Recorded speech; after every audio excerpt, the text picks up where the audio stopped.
بسم اللہ الرحمن الرحیم۔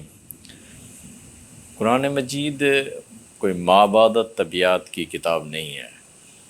ایسا نہیں ہے کہ قرآن مجید سے کوئی مابعد طبیعتی نظریہ آپ اخذ کر سکیں۔ اس لیے قرآن مجید میں جو کچھ آیا ہے وہ حقیقت کا بیان ہے، وہ مابعد طبیعتی بیانات نہیں ہیں۔ بہت سارے لوگوں کو مابعد طبیعت اور نامشہود حقیقت، ناقابل مشاہدہ حقیقت، یعنی وہ حقیقتیں جن کو ہم اپنی آنکھوں سے نہیں دیکھ سکتے، اس میں اور مابعد طبیعت میں جو فرق ہے وہ سمجھنا نہیں آتا۔ وہ یہ نہیں سمجھ پاتے کہ ان دونوں میں کتنی بڑا فرق ہے۔ مابعد طبیعت بہت مختلف شے ہے اور حقیقت نامشہود اور شے ہے۔ تو قرآن مجید میں جو کچھ بیان فرمایا گیا ہے وہ ساری کی ساری حقیقت ہے، حقیقت کا بیان ہے۔ اللہ نے جو کچھ بتایا ہے وہ حقیقت بتائی ہے، وہ مابعد طبیعتی نظریہ نہیں ہے۔ اور اگر کوئی شخص قرآن مجید کی کسی آیت سے کوئی مابعد طبیعتی نظریہ ڈیولپ کرتا ہے، کوئی میٹا فزیکل تھیوری بناتا ہے، تو وہ غلطی پر ہے، اس لیے کہ اسے یہ پتہ نہیں ہے کہ نامشہود حقائق کا یہ بیان ہے، اور تم ایک نامشہود حقیقت کو مابعد طبیعت میں بدل رہے ہو۔ مابعد طبیعت میں نامشہود حقیقت کو بدل دیا جائے تو پھر وہ حقیقت حقیقت ہی نہیں رہے گی، وہ صرف ایک خیال رہ جائے گا، کیونکہ مابعد طبیعت کی پوری دنیا خیالات کی دنیا ہے۔ ہمیں اس حقیقت کو سمجھنا ضروری ہے کہ قرآن مجید کوئی مابعد طبیعتی نظریہ نہیں ہے، نہ اس سے کوئی مابعد طبیعتی نظریہ اخذ کیا جا سکتا ہے۔ وہ جو کچھ ہے حقیقت کا بیان ہے، وہ جو کچھ ہے سچ ہے، اور دو اور دو چار کی طرح صاف ہے، ایک خارجی حقیقت کا بیان ہے۔ خارج میں حقیقت بالکل اسی طرح موجود ہے جس طرح قرآن مجید میں بیان کی گئی ہے۔ کسی مابعد طبیعتی نظریے کے متعلق آپ اگر یہ ایمان رکھتے ہوں کہ خارج میں حقیقت بھی اسی طرح سے ہے جس طرح اس مابعد طبیعتی نظریے میں بیان ہوئی ہے، تو یہ صرف اتنا ہی ہے کہ ایک خیال کے ساتھ ایک اور خیال کو آپ نے شامل کر دیا ہے۔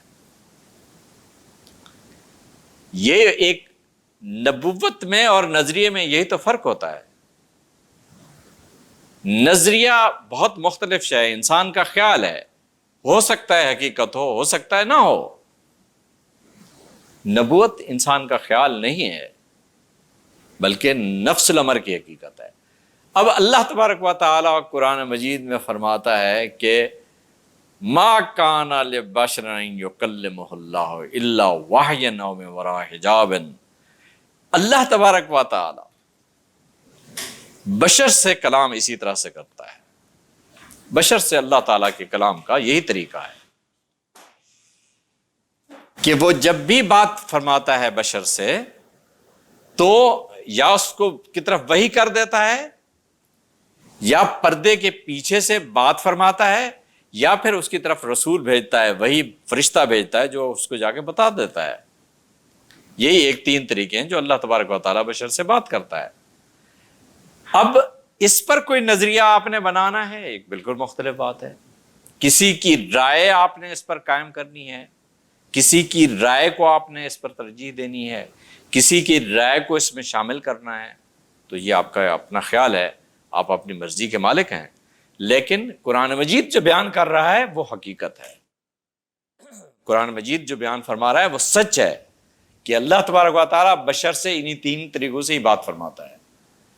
بشر سے جب بھی اللہ بات کرے گا تو انہی تین طریقوں سے بات کرے گا۔ اب اگلا مرحلہ آتا ہے کہ نبوت اور رسالت بھی اللہ تبارک و تعالیٰ انسان سے کلام فرماتا ہے، اور انہی تین طریقوں میں سے ایک طریقہ ہوتا ہے جس طریقے سے بات کرے۔ لیکن نبوت اور رسالت کی سب سے بڑی نمایاں خوبی ایک اور ہوتی ہے، وہ یہ ہوتی ہے نمبر ایک کہ وہ نبی پر بھی یہ اس پر ایمان رکھنا اتنا ہی واجب ہے جتنا کسی غیر نبی پر واجب ہے۔ دوسرا، اس پر کفر و ایمان کا انحصار ہوتا ہے۔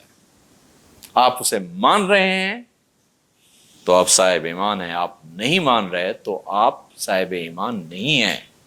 کفر و ایمان کا انحصار ہوتا ہے اس پر۔ جب کوئی نظریہ قائم ہو جاتا ہے، جب کوئی تھیوری بنا دی جاتی ہے، اس پر کفر و ایمان کا انحصار نہیں ہوتا۔ کفر و ایمان کا انحصار اس پر نہیں ہوتا۔ کفر و ایمان کا انحصار صرف نبوت پر ہوگا۔ ابن حزم نے کیا کہا ہے، شیخ ابن عربی نے کیا کہا ہے، صوفیاء کا کیا موقف ہے، متکلمین کا کیا موقف ہے، مفسرین کیا کہتے ہیں، یہ سب جتنی بھی باتیں ہیں، ان سب باتوں کو اگر اکٹھا بھی کر لیں تو کفر و ایمان کا انحصار اس پر نہیں ہے۔ کفر و ایمان کا انحصار صرف نبوت پر ہے، صرف رسالت پر ہے۔ وہ جو نبوت اور رسالت کہلاتی ہے وہ صرف اللہ تبارک و تعالی انسان سے کلام نہیں فرما رہا،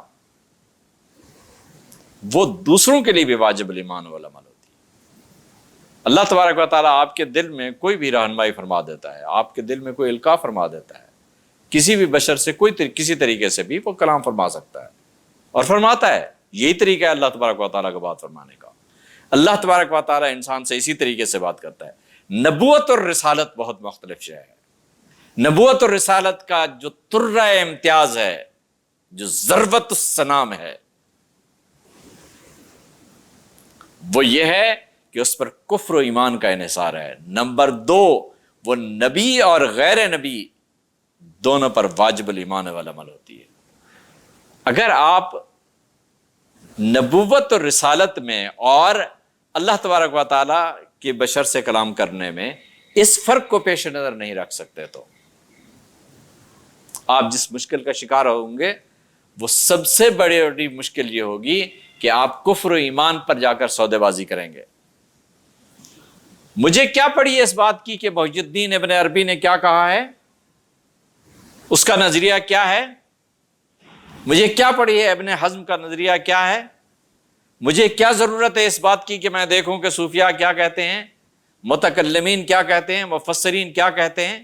میرے لیے یہ مسئلہ نہیں ہے۔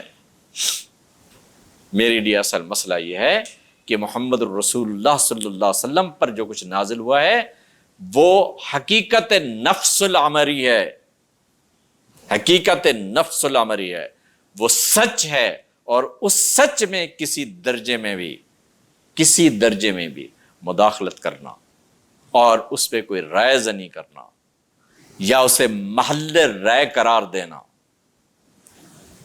نبوت اور مقام نبوت کو نہ سمجھنا ہے، نادانی ہے۔